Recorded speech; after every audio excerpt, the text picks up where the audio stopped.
For a man known to the country as the face of agitation, protest, and confrontation, Boniface Mwangi cuts a figure of a man who attracts both hate and love.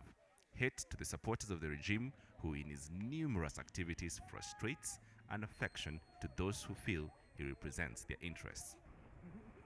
So away from the violent street protest, running battles with the police, massive mess left in the city, Boniface Mwangi lets us into his house. Mama, do you want to do a somersault? Here, the dramatic man on the street wears a different hat. He is a husband and the father of 3 children. This is my son, Next Mpiwe, Jabali Mboya, Naila Sifa, and Jerry Mwangi. From the tough-talking, street-smart, pain in the hands of authority young man, in front of his family, Boniface tells me he's retiring from protesting or activism.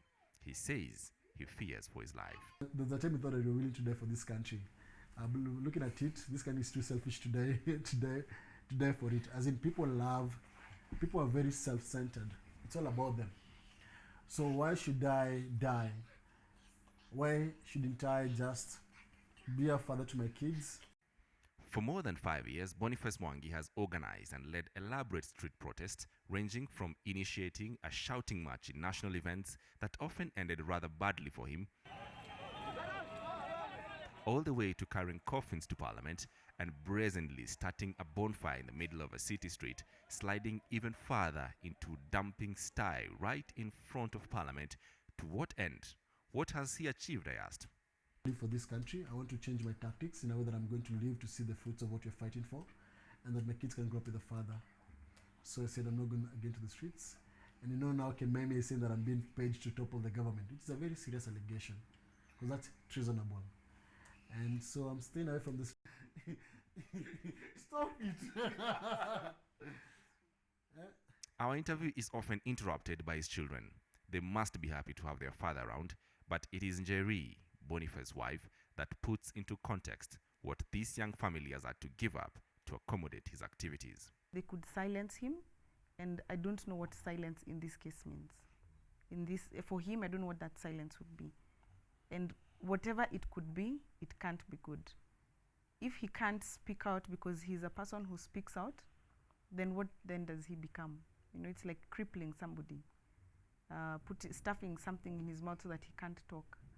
What kind of life would that be? His family, Boniface says, has been supportive of his activities. He takes his children along to the protests. They have attended all of them, he says, except the last one on Thursday. I'm a photographer. That's my daytime job. But I tend to get arrested a lot. Sir, you tell these guys to search us because you're going in. We are not going in. So what's the future of street agitation, I ask?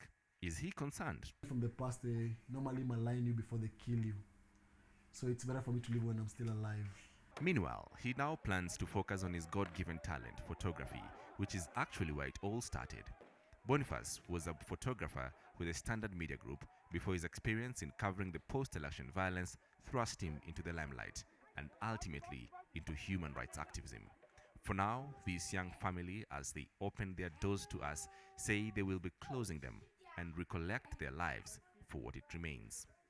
A change of strategy or a massive change of heart in the continuing and ever-changing world of agitation? Time is the best judge. James Smart, KTN.